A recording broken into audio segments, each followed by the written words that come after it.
India recent டைம்ல hydrogen train அப்படின்னு சொல்லப்படக்கூடிய ஒரு முக்கியமான ட்ரெயினுடைய சோதனை ஓட்டத்தை வெற்றிகரமா பண்ணி 2 முக்கியமான வேர்ல்ட் ரெக்கார்டோட சாதனை பண்ணியிருக்காங்க. அது என்ன, அதை பத்தி தான் டீடைலா நீங்க பதில பார்க்க போறோம்.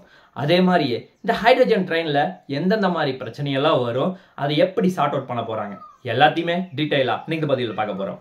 வணக்கம் நண்பர்களே, welcome back to Coldwell official channel.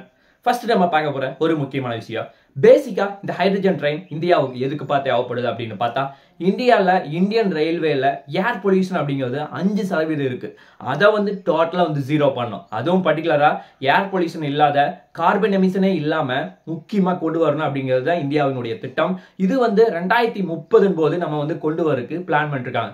ஆக்சுவலா இந்தியா அந்த ஏர் பொல்யூஷனுக்காக எவ்வளவு கவர்மெண்ட் தொடர்ந்து இன்வெஸ்ட் பண்ணிருக்காங்க அப்படின்னு பார்த்தா, 2019 இருந்து 2025 வரைக்கும் கிட்டத்தட்ட 6 வருஷத்துல கிட்டத்தட்ட 2000 கோடி இதற்காக மட்டும் இந்தியா இன்வெஸ்ட் பண்ணியிருக்காங்க. அந்த அளவுக்கு பிரச்சனை அதிகமா இருக்கு. ஆக்சுவலா இப்போ இது எங்க வெற்றிகரமா சோதனை பண்ணியிருக்காங்க அப்படின்னு பார்த்தா, ஹரியானால இருக்க சிந்த்ல இருந்து சோனிபட் அப்படின்னு சொல்லப்படக்கூடிய அந்த முக்கியமான ரோட்ல தான் வெற்றிகரமா சோதனை பண்ணியிருக்காங்க. ஆக்சுவலா இந்தியாவினுடைய ஃபியூச்சர் பிளான் அப்படின்னு என்னன்னு பார்த்தா, இந்தியா வருங்காலத்துல மலைப்பகுதியில, அதுவும் பர்டிகுலரா ஊட்டி, கொடைக்கானல், சிம்லா, சிரபுஞ்சி இந்த மாதிரி நிறைய பகுதிகளில் நம்ம கொண்டு வருவதா என்னுடைய முக்கியமான நோக்கம். ஆக்சுவலா என்னுடைய டிஸ்டன்ஸ் மட்டும் பார்த்தா 89 கிலோமீட்டர் இந்த சோதனையை வெற்றிகரமா பண்ணியிருக்காங்க. ஆக்சுவலா இந்த உலகத்துல வேற எந்த நாடுமே இவ்வளவு பெரிய ரூட்ல ட்ரெயினை உருவாக்குறது கிடையாது. அதுதான் இந்தியாவினுடைய ஒரு முக்கியமான பாசிட்டிவா பார்க்கப்படுது. ஆக்சுவலா இந்த ட்ரெயின்ல கிட்டத்தட்ட 2600 பேருக்கு மேல அமர முடியும். அந்த அளவுக்கு ரொம்ப சூப்பரான டெக்னாலஜியோட உருவாக்கி இருக்காங்க. அதே மாதிரி இதுல சவுண்டு கூட ரொம்ப குறைவா வர காரணத்தினால பேசஞ்சருக்கு ரொம்ப சூப்பராகவும் இருக்கும். அங்க நல்ல நேச்சரா என்ஜாய் பண்ணிட்டு போகலாம். அதுதான் இதுல இருக்க ஒரு முக்கியமான பாசிட்டிவ். ஆக்சுவலா இதுல எப்படிப்பா 2600 பேர் ஒரே இதுல கூட்டிட்டு போறாங்க அப்படின்னு பார்த்தா, ட்ரெயினுடைய இன்ஜினுடைய வேகம் அப்படின்னு பார்த்தா 1200 காஸ் பவர் அளவுக்கு உருவாக்கி இருக்காங்க.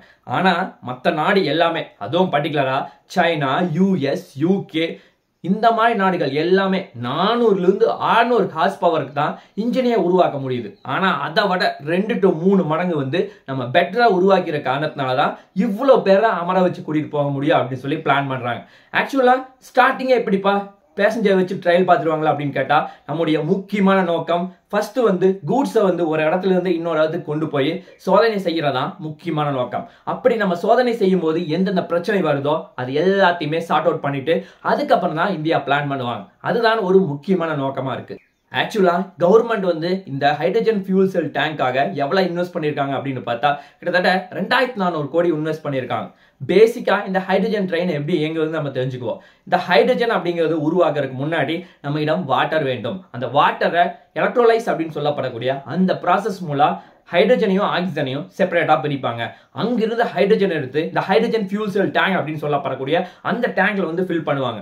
இதுவும் பிரஷர் ரொம்ப ஜாஸ்தியா இருந்தா தான் இந்த ஹைட்ரஜன் ரொம்ப சேஃப்டியா இருக்கும். அதுவும் பர்டிகுலரா 250 பார்ல இருந்து 300 பார் வரைக்கும் இருந்தா தான் இது ரொம்ப சேஃப்டியா இருக்கும். அதே மாதிரியே இந்த ஹைட்ரஜன் ஃபியூல் செல் டேங்க்லோடைய டெம்பரேச்சர் ரொம்ப குறைவா இருக்கணும். அதுதான் என்னுடைய ஒரு முக்கியமான நோக்கமா இருக்கு. ஹைட்ரஜன் ஃபியூல் செல் டேங்கோட இந்த ஹைட்ரஜனை எலக்ட்ரிசிட்டியா கன்வெர்ட் பண்ணி அதை பேட்டரியில ஸ்டோர் பண்ணிடும். அந்த பேட்டரி மூலமா தான் இந்த எலக்ட்ரிசிட்டி மூலமா இந்த ஹைட்ரஜன் ட்ரெயின் இயக்க ஆரம்பிக்கும். இதுதான் இதுல இருக்க ஒரு முக்கியமான விஷயம். அதே மாதிரியே இந்தியா இன்னொரு 600 கோடி இன்வெஸ்ட் பண்ணியிருக்காங்க. அது எதற்காக தான், இந்த ஹைட்ரஜனுடைய ட்ரெயின் ட்ராக்கை பிரத்யேகமா உருவாக்குறதுக்கு, நிறைய பில்லர் டெவலப் பண்றதுக்கு, இந்த மாதிரி ரீசனுக்காக இந்தியா ஒரு 600 கோடி ஒதுக்கி இருக்காங்க. இது எல்லாமே இன்னும் கூடிய விரைவில் நம்ம இன்ஃப்ராஸ்ட்ரக்சர் மட்டும் பெட்டரா டெவலப் பண்ணிட்டோம்னா அதன் பிறகு செலவு அப்படிங்கிறது ரொம்ப ரொம்ப கம்மியா இருக்கும்.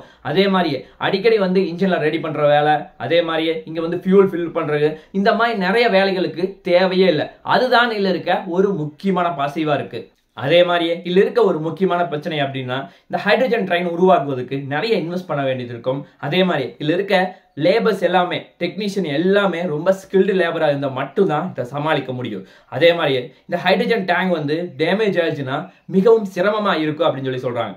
இதுல இந்த மாதிரி சின்ன சின்ன பிரச்சனைகள் இருந்தாலும் இந்த ஹைட்ரஜன் ட்ரெயின் வந்து பொல்யூஷன் அப்படிங்கிறது ஒன்று இல்லாம ரொம்ப ஸ்மூத்தா கொண்டு போறதுக்கு ரொம்ப உதவியா இருக்கும்.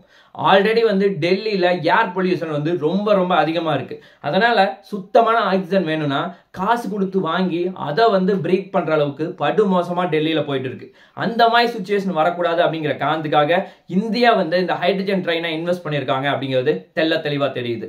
இது எந்த அளவுக்கு போகும் அப்படிங்கிறத நாம் பொறுத்துதான் பார்க்க வேண்டும். பார்க்கலாம் என்ன நடக்குது என்று சொல்லி நாளைக்கு இன்னொரு நல்ல ஒரு வீடியோவில் உங்களை நான் சந்திக்கிறேன். நன்றி, வணக்கம், தேங்க்யூ, ஜெய் ஹிந்த்.